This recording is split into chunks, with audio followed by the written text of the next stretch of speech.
Please turn left in 100 meters at the end of the road onto Flinders Lane, and then immediately turn left. Now turn left, and then immediately turn left.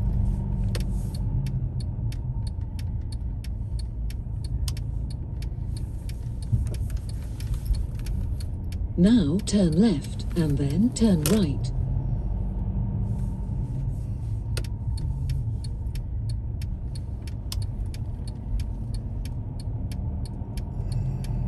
Please turn right in 100 meters at the end of the road onto the 30.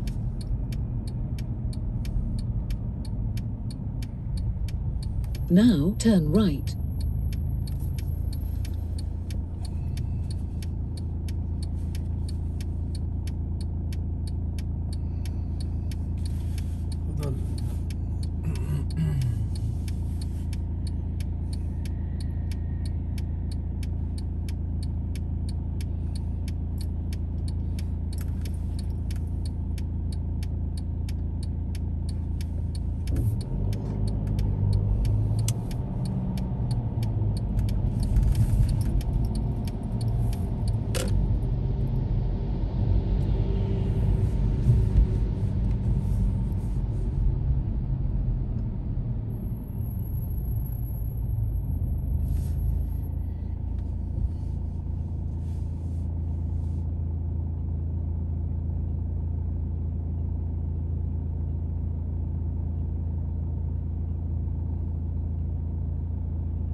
Prepare to turn left.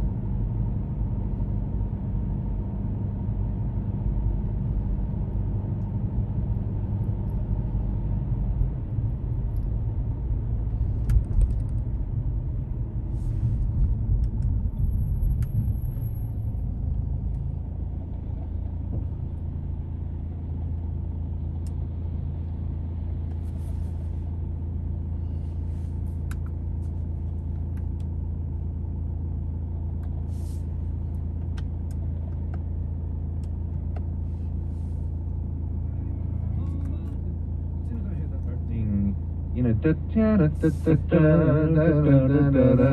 violin. I was like, what is this music? And then when tradition hits, yeah,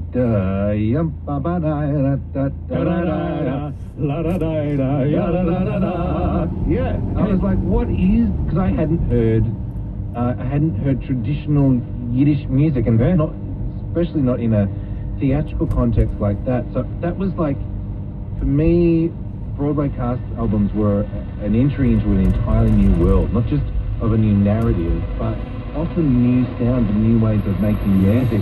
I discovered a lot of, you know, I remember that Jesus Christ Superstar, that was... I was, shiver up my spine, I was getting... I was. Godspell. Godspell, I love. Godspell. Oh, you a little bit of Angela, but we want to let it out. If you pardon the pun, you are singing from the same hymn book right here. Yeah. It's the shows that I love. But the two shows that were the biggest influence because we had them on cassette in the combi van when we went on family camping trip. A similar...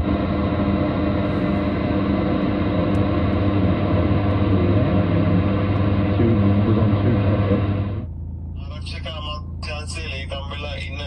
nu då? Nej. Ja.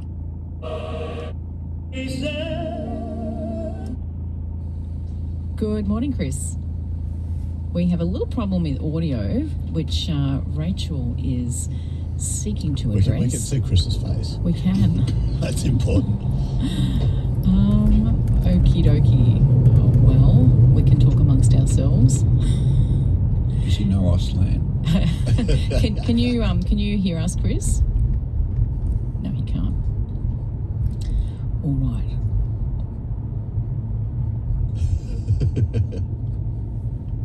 Well, I've got a story. Are you there, Chris? Yeah, actually, Dr. Beach, if you could, that would be we great. can hear him now. Can we? Oh, Talk. are you there, Chris? Can you hear us? No, we can hear him, but he can't hear us. So you go, Dr. So I'm going to Beach. tell you a story about Noctiluca scintillans, phosphorescence. Dr. Surf, you're looking at me. You recognise this. It's a dinoflagellate. So, one of my favourite things is unicellular algae. We've got plankton, we've got the animal plankton, we've got the plant plankton. And some of those plant plankton give us phosphorescence. Well, there's one particular cell which is called Noctiluca, and the people have just published a paper in Current Biology telling us how, or figuring out how, and this is a group from Stanford, figuring out how this does the vertical migration. So people may have heard about the great migration which happens every 24 hours with the plankton. So if you think of the plant plankton, what they have to do is hang up around in the surface and get sunlight so they can do photosynthesis. They do that during the day, but what they tend to do at night is to sink down into around 100 metres sort of out of what we call the euphotic zone, or just out of the euphotic zone. The reason they do that is that there's a heap of nutrients down there. Lots of things for them to suck into their cells and to feed themselves. Oh, very clever. It is very clever to get back up to the surface.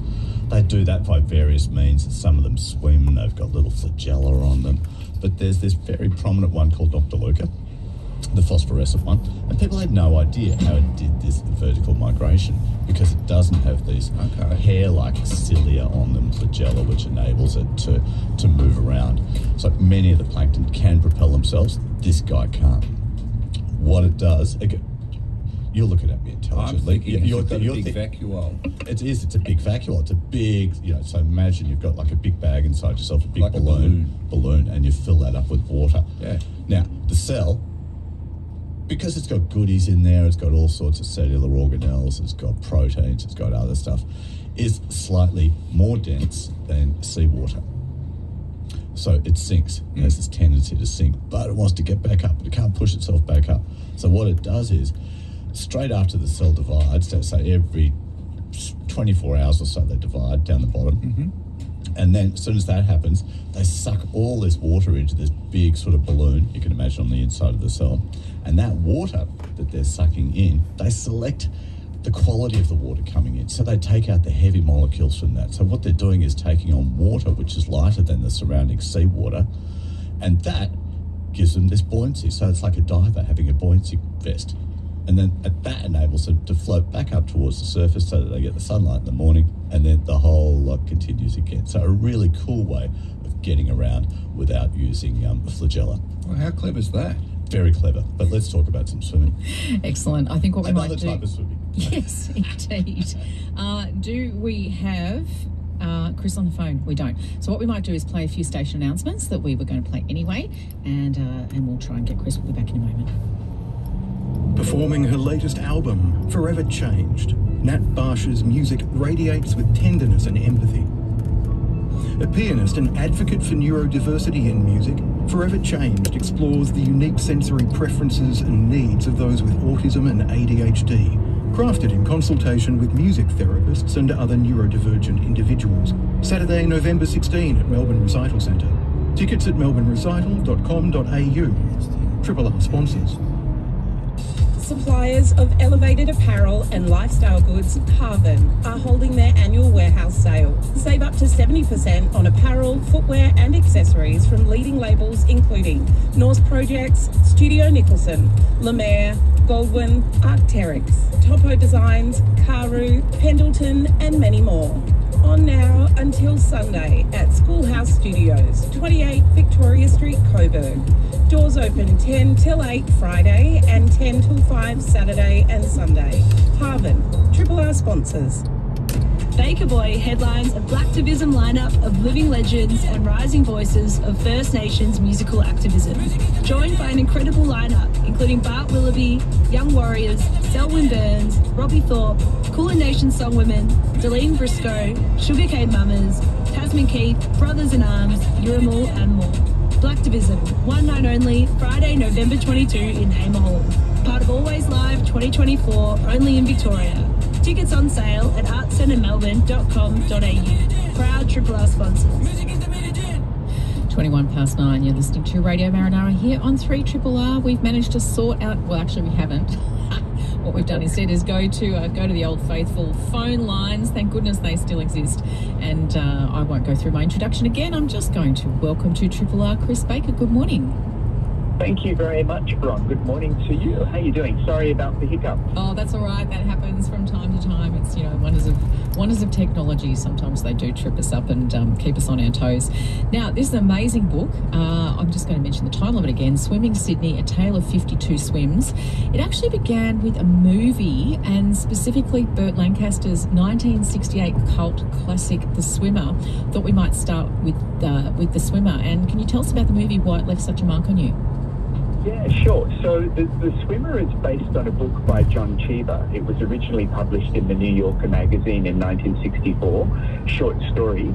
Then it got turned into a film about 4 years later, and as you mentioned, Burt Lancaster plays the lead in the film. It's a story of a middle-aged man who is a very privileged guy who lives in upstate New York, who decides that he's going to swim home. So it's this sort of macabre setup where he makes his way across suburban America by swimming his way through neighbours' pools. And as he goes along swimming from one pool to the next in order to get home, he crashes some parties and he has a few drinks and he guzzles some martinis. But as the story unfolds, it becomes pretty apparent that it's a metaphor for his life, and that his swimming is a reckoning as he deals with a number of things within his life. And as he starts to shed his armour of privilege and his sense of being out of place and out of sync, the swims advance and he gets unhinged more and more with every swim. I saw it as a teenage boy, or not even, I think I was about 10 when I first saw it on TV, and it's this sort of strange, beguiling film. But I managed to see it again about 40 years later. And interestingly, it was playing as part of a retrospective of films made in 1968. And during that period in 1968, as we know, America was going through great social upheaval, as I think it is now at the moment. And so the film really plays to a lot of our contemporary sensibilities about what I call Homo Americanus, this idea of privileged white people that have no understanding or no real sense of the fault lines that are building in the country. And yet, as he becomes more aware of his own shortcomings and problems, he also gets a greater understanding of society at large. And what an appropriate time, really, to be reading this book, to be launching this book, with what you've just said as well. I wanted to touch on the fact that this is about Sydney, but it's kind of not, is it? Because all the themes that you've just mentioned are really, almost, you could call them universal.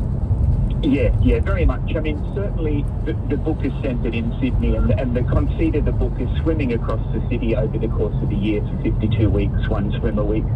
I wanted to swim the breadth and the length of Sydney. But as you say, it's much more a book about swimming in general. It's not just a Sydney-focused book. So I think anyone that's interested in swimming, anyone that's interested in the ocean, anyone that's interested in storytelling, I hope, will carry something from the book. Because what I've tried to do is to talk about how swimming enhances our sense of ourselves, how it can be a vehicle for understanding each other, for understanding country, for understanding storytelling, and why swimming plays, I think, such a central role not only in the Sydney psyche, but in the Australian psyche, and how we form and nurture a sense of community through swimmings and swimming pools. And if you think about a lot of the things that we associate with the Australian persona, it's things like gathering around the pool on a hot summer's night, cheering on Olympic swimmers, as we did a couple of months ago in August in Paris,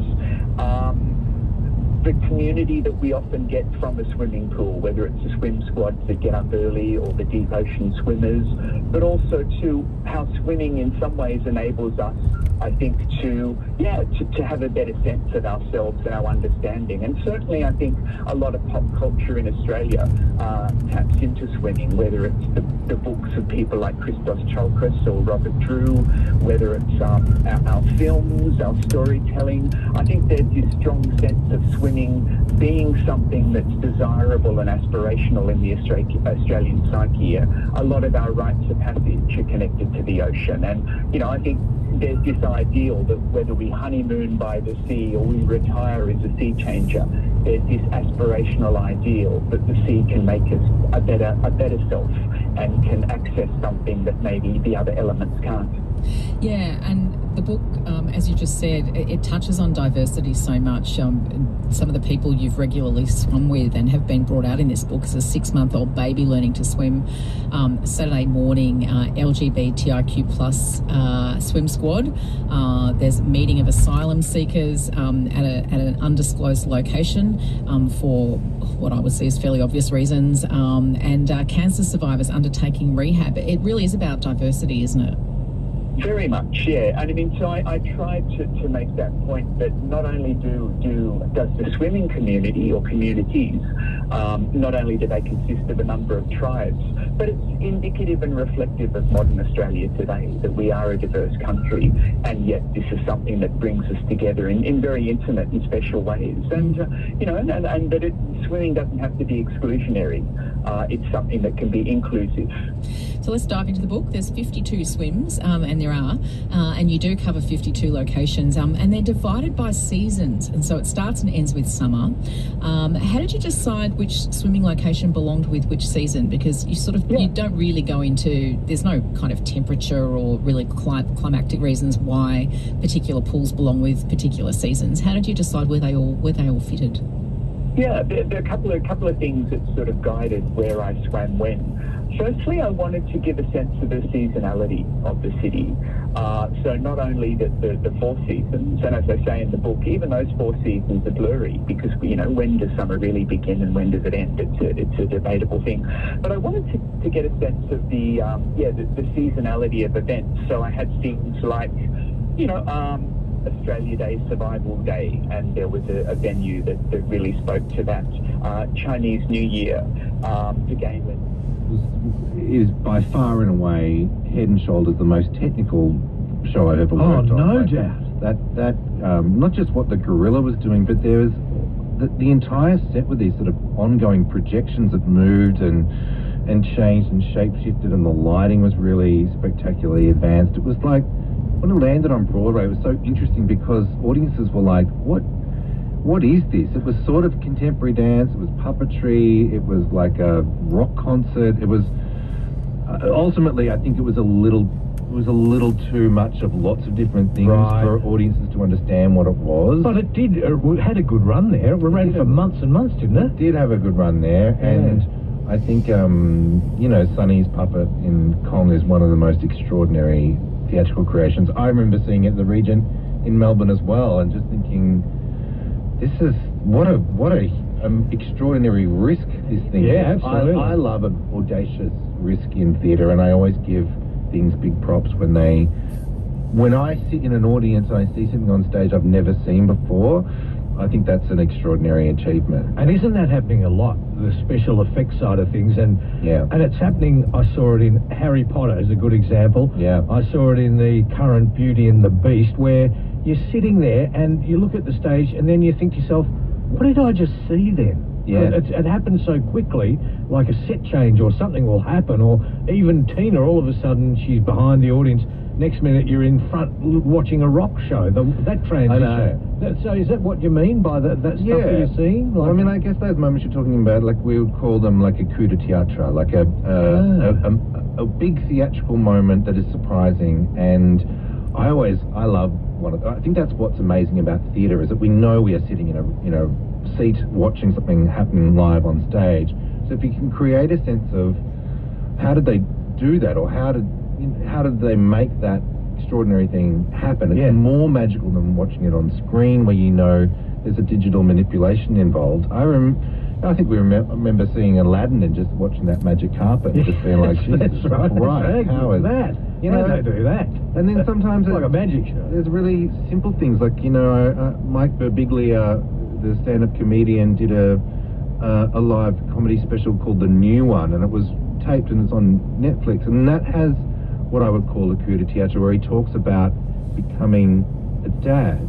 And then I don't want to spoil it for your listeners. If you don't want to have this spoiled, tune away. Grab the toast. But immediately from somewhere up in the lighting rig, a ton of soft toys just drops onto the stage. Yeah. So it's like, I became a father. Boom. Bang. And everybody knows what that means. Suddenly your life, you're drowning in stuff, kids stuff, and it's a simple moment. It happens in 1 second. It goes from a blank stage to an inundated stage that's full of nappies and toys and all sorts of things. That's right. And it's not just the surprise of it, but it's the idea of it that is so smart. It's like suddenly you find yourself in this world. Boom, we're going to make that happen.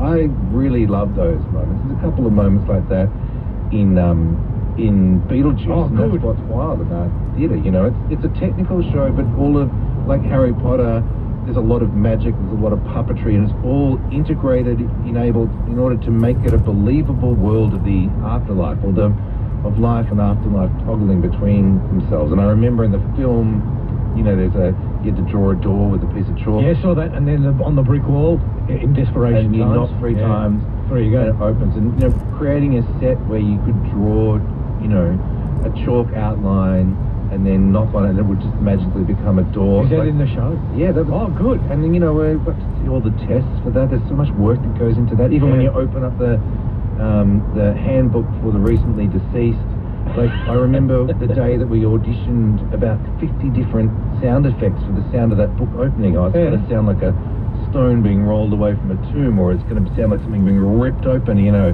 And they just cycle through all these sounds until you find stuff. And it's... I love the process of making a theatrical show because it's a sort of an act of manipulation where you stand at the back of the show, the theatre, you watch an audience. What are they responding to? You're taking them on a sort of a ride. When are they bored? When are they shuffling in their seats? When are they looking at their watch? When are they coughing? All these signs that they're not engaged.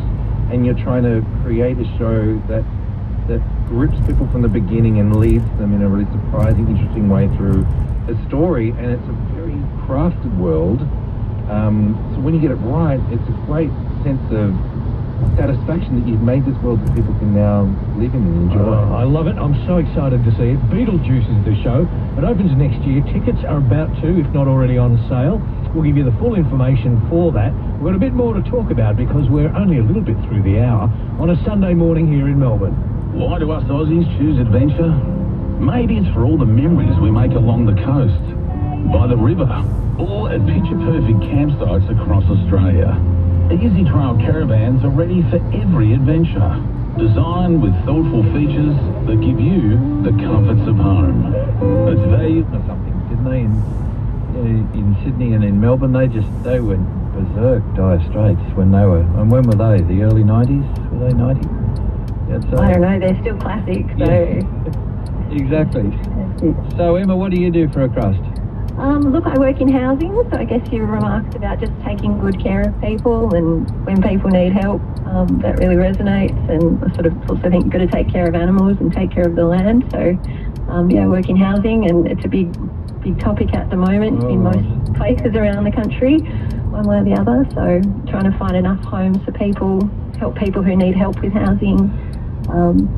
It's a big job at the moment. I'd say, and good luck with your rewilding. Good luck with your rewilding. I think that's a wonderful thing, and I love planting stuff. And the deal would be just go and plant lots of stuff and see, because some won't survive and some will. But I mean, that's stuff. Yeah. And then I was thinking to myself, why did that die, for God's sake? I put cow manure on it, and I did this, but you just go figure. But it's just about life, and it's great. But the more you put in, the more it'll survive, Emma. Absolutely, and look, doing a huge amount of trying to get blackberry and, all sorts of other weeds off the property as well. So there's sort of what you can put in and what you've got to take out. So, but yeah, incredibly satisfying. So Emma, great to talk to you. I'm glad you've reconnected. You'll have to go drive. You'll have to drive more on Sunday. Oh, good. You've missed heaps. I know, but honestly, I'll have to go find. I wrote you a letter and you published it in a book like 30 years ago or 35 years ago, and I'm going to have to go find my parents and say, hey, what, you still got that? Yeah. So anyway, I really enjoyed the show. So thank you for your time, and I hope everyone around Australia is having a great day today. Emma, you're a little champion. Good on you. Love to talk to you. All good. Bye. See you. Bye. G'day. This is Macca. Good morning. Good morning.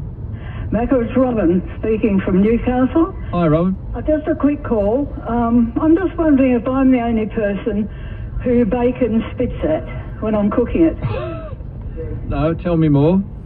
Well, of late, we have bacon and eggs Sunday mornings and listen to you, and the bacon I cook spits. And it's remarkably accurate because it's now spat in my right eye and my left eye. And today I just thought, well, I've had enough, and see if bacon doesn't like me or if other people are experiencing the same thing. Well, I always thought it spitted a bit. Well, not like this. It's, yes, no, I've never had this experience till lately. Oh, well, we'll have to find out. Who's that talking in the background, Rob? Oh, sorry, that's, there's another show I think my husband's got on. Turn it down low, something like that. Voice. Head in store or order online today to upgrade your summer. Cheers. Liquorland. T's and C's apply. Choose to drink wise. And my experience of Beetlejuice was from the film and from the cartoon. I grew up with that cartoon. The Beetlejuice script was going around. I thought, I think this might be in my wheelhouse. But they wouldn't let me pitch on it because they were like, this dude was a weird name from Australia and we have no idea, no. But I said to my agent, what if they let me write a couple of songs for free? So that story in itself, how you got involved with the show, is amazing. For a start, after being involved with King Kong, did you go to Broadway before King Kong and just sort of land there and think, here we go, I've done opera, No, it was a calamity. I got the job of Beetlejuice in 2014, and I had been writing and developing and workshopping it, and I was in New York in, I want to say, 2016, 2 years after, and I got a call, would I like to come to London after being in New York to sit in a room for 3 days to talk about a new iteration of King Kong. So I went to London and I met the new director, Drew McConey, and I met the new book writer, a guy called Jack Thorne, who wrote the script for a couple of amazing things. For Harry Potter and the Cursed Child, he wrote that. He also wrote the Christmas Carol that's been performed. Oh yeah, there was on recently here. Yeah, the comedy. It's been on twice at the comedy. That's his production with Matthew Orchard. And so I'd already been writing Beetlejuice for 2 years, and then King Kong came along and I wrote on that for 2 years, and they just happened to go into production at the same time, and they were on Broadway in the same season, which is not something I would ever have chosen. It's so stressful trying to juggle two big shows, but at one point you could stand on Broadway and see both the Broadway theatre marquee where King Kong was playing, which is on 53rd Street, and then you could see the marquee for the Winter Garden Theatre on 50th and Broadway where Beetlejuice was. 2 shows with my stuff. I'd never been to Broadway before, and I was like, this is ridiculous. I would have liked to have spread it out a little bit, but that's the way it happened. That's exciting, but so you were over there in New York for a while, and you didn't know anyone except Tim Minchin, your friend? Oh yeah, I knew Tim, and then there were a few Aussies working over there that I caught up with. So where do you start? You just hang around with the Aussies and say, who will I speak to, or what do I do here? I was really lucky. That's from what I hear, that's the LA experience. You go to Los Angeles and you can kind of like